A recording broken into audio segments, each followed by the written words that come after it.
try to take care of this damage, that was totally like burned out, totally burned out. So my body is like a devastating situation right now.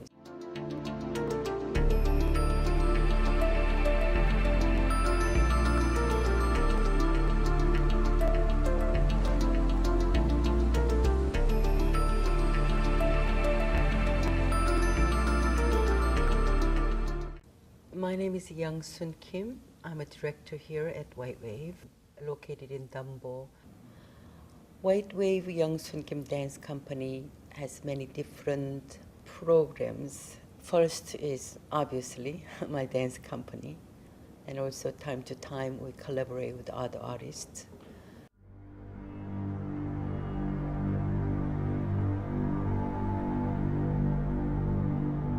Hurricane Sandy hit us big.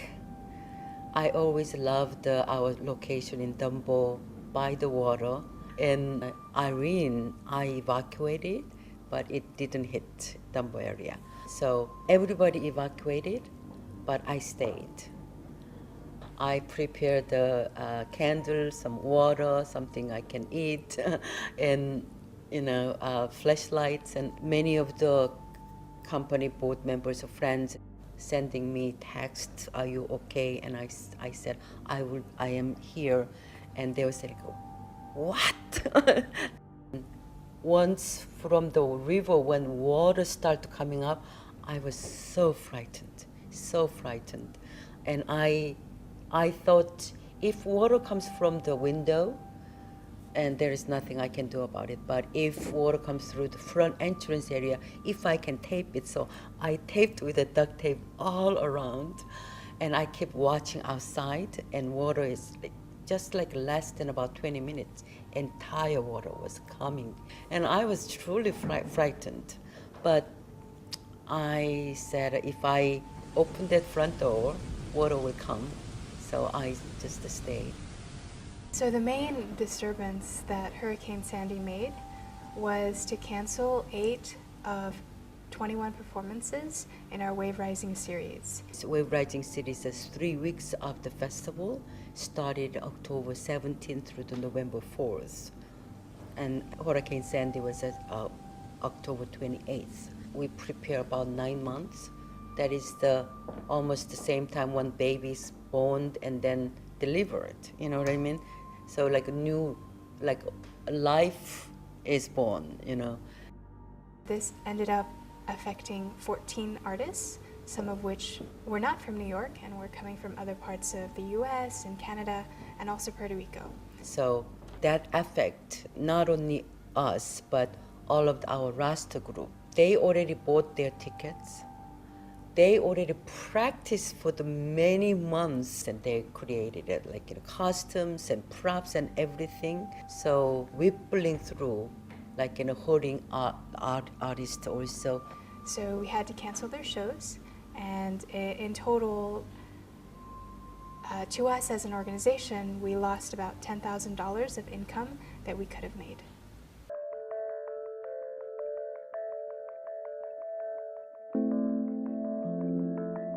I was not here personally to see a lot of the damage, but as you can see from, if you go down to our basement right now, the 6 feet of water has gone out already, but the walls have mold, so we'll need to renovate our basement.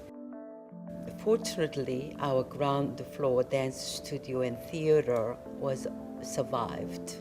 Water was like really close.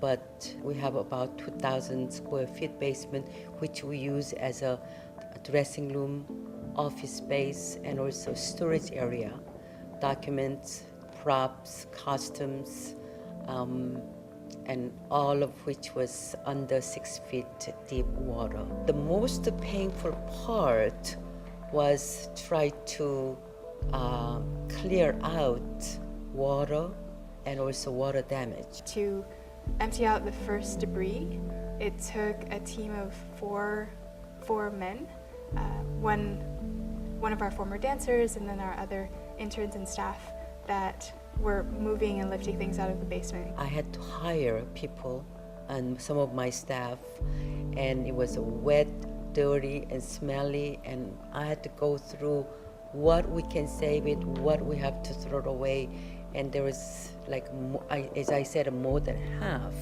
we had to go throw away.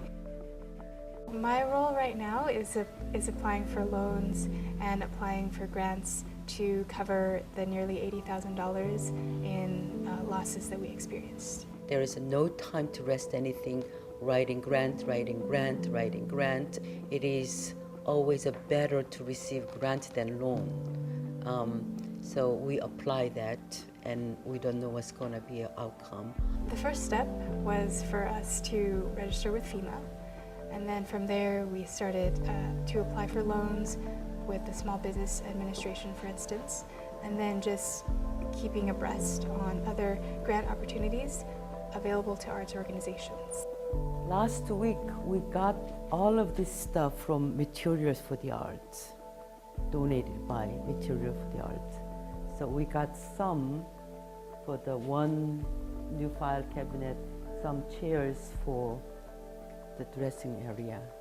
The biggest challenge is to be able to renovate that basement as quickly as possible. And the sooner we do that, then the sooner we can begin preparations for our next festival, which starts on January 30th.